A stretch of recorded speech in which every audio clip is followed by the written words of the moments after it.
Thank you, Chelsea, and thank you, Joe, for the invitation to be here. I am so delighted to be standing here reading poems from my debut collection, which came out 12 days ago. As we move into the space of experiencing these poems together, I want to invite you to just settle into, it's an invitation, take it or leave it, settle into that imaginal space that is only yours, and perhaps hold an image with me before I read this first poem. I'd like to invite you to hold the image of a bear. Whatever bear brings up for you. Just make a little space for bear.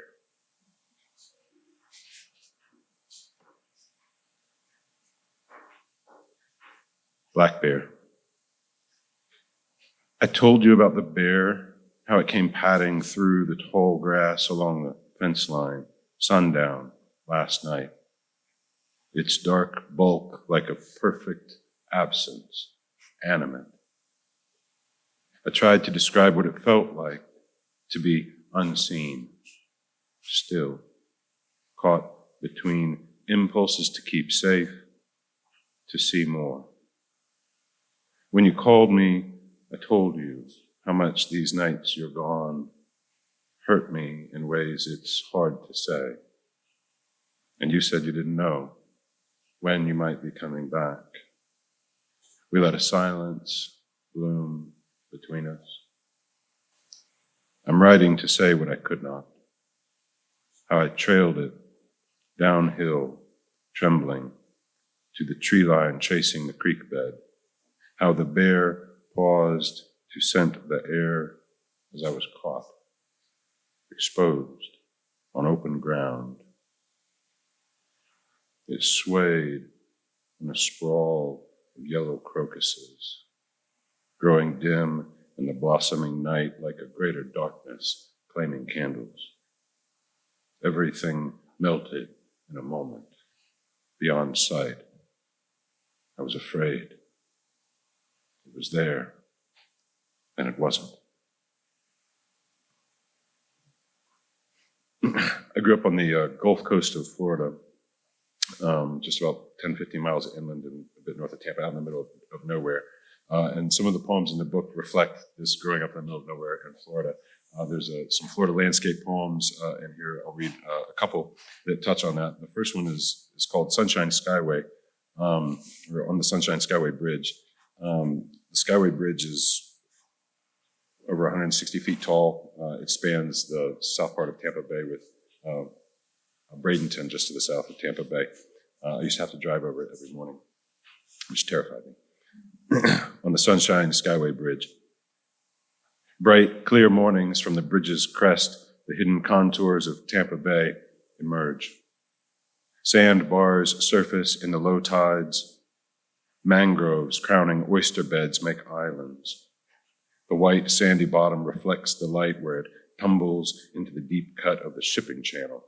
I'm terrified of heights. But this is my morning commute as one of the 60,000 who grind each day up this grade, then whistling down. In the average month, someone stops to heave themselves from the peak of the long span's deck. They come from all over. This is our high ground. One of every 7 will wake up after the jump, which often breaks every bone. So, some morning, I could be one of those passing by as they arrive at the edge of whatever has held them up so far. I want to hope and I want to believe that some courage I cannot see from here will rise up and I will stop. I cannot imagine that moment, only that I may want to be there with them, suspended in the light with so far left to fall.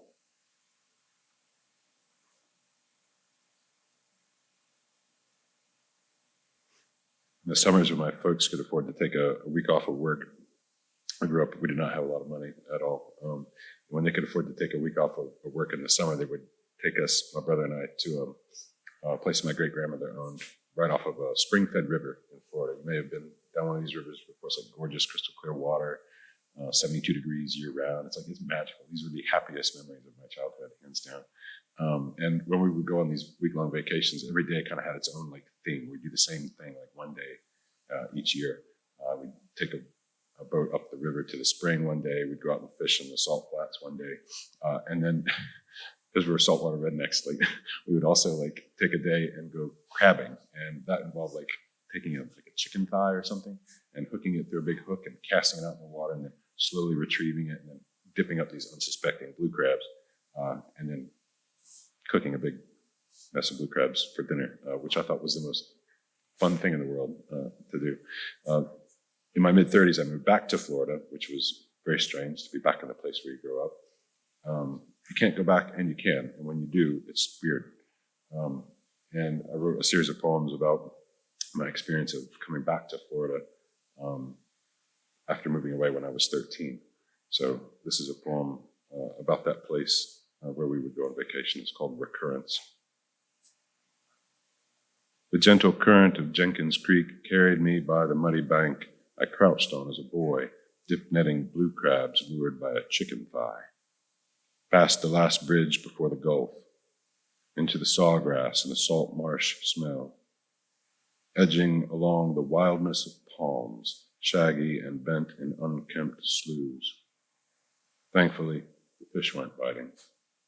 I laid my fly rod down. I laid my paddle down. I laid my body down.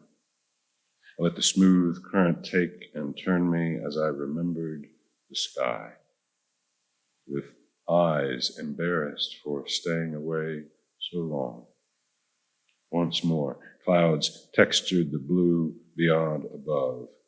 Below me, the clear, fresh water retraced the final turns. I closed my eyes and fell asleep. A small, insistent movement came. The merest waves made a new sound.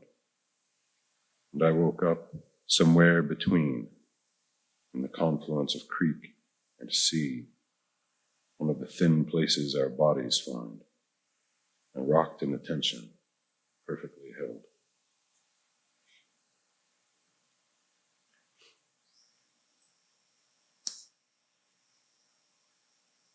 As Chelsea mentioned, I came here yesterday from Marshall, North Carolina. My partner and I moved there 6 months ago. Bought a house right on the river, well above the river. It didn't flood. It was perfectly fine for us, really. We just lost power for a few days, but everyone around us is devastated. Marshall, which is just upstream of us, devastated. Every business in that downtown was destroyed, washed away, or gutted. Everything downstream of us at Hot Springs damaged. As I was leaving yesterday, my partner was putting on what she calls her chicken boots, rubber boots that she used to go and wear out in a chicken coop to collect the eggs, to go help muck out Marshall and be with our neighbors. There's beautiful stuff happening in the midst of all that tragedy. But the next poem I'm going to read is called Something So Obvious, and it was a poem I wrote years ago, sort of in the spirit of kind of recognizing those really jagged, out of sorts days where you're trying to find some way to move forward past something that's been really painful or an upheaval that's really cost you a lot. You don't really know how to move forward, but you have to somehow. This is a poem for a day like that. Something so obvious. In the hardest days with their outstretched nights, whatever is beautiful in the world recedes. Light leaches from everything we see then.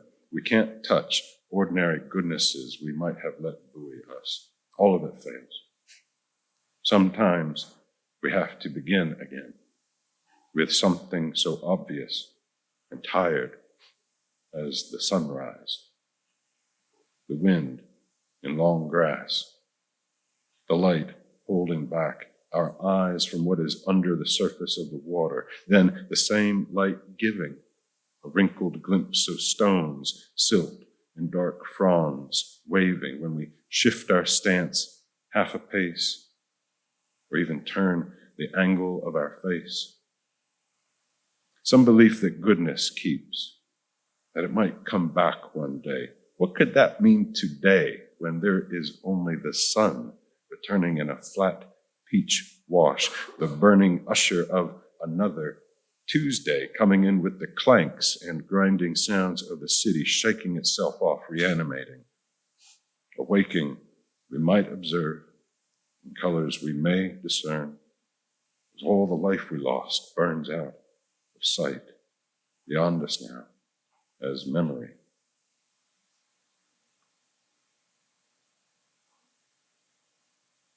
It's often the natural world, some glimpse of it, some startling glimpse of something beautiful in the world, or something just very alive that stirs me back to a new kind of life. The next poem I'll read is called Starling. It's often birds, honestly, that do that for me.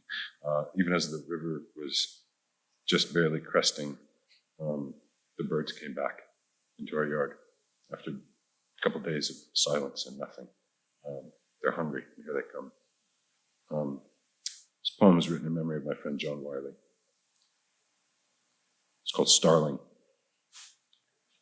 I haven't thought about starlings in months, maybe longer.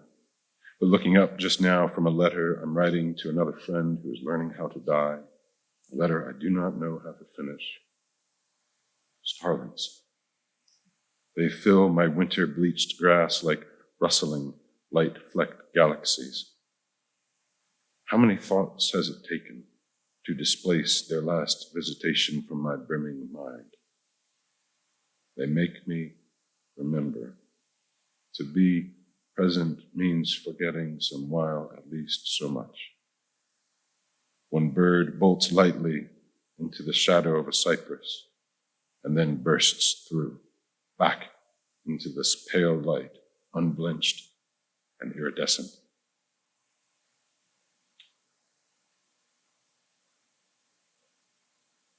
I'll close with a poem, a very short poem. It's called Deep Unto Deep. It's a love poem and something of what passes for me for prayer these days. It's increasingly hard for me to tell the difference sometimes. Deep unto deep. You are the wild, untethered color of the blossom petals, stampeding the garden gate and the way they pave beauty along this weary road, exposed in soft escape by the first lights of morning. I believe the jasmine vine is longing, bloom by bloom, in the night for another, the name that thickens breath. Your syllables fill the dark cup of my mouth, undone, the peach-pink sound of you, versions unruly along my tongue. Thank you very much.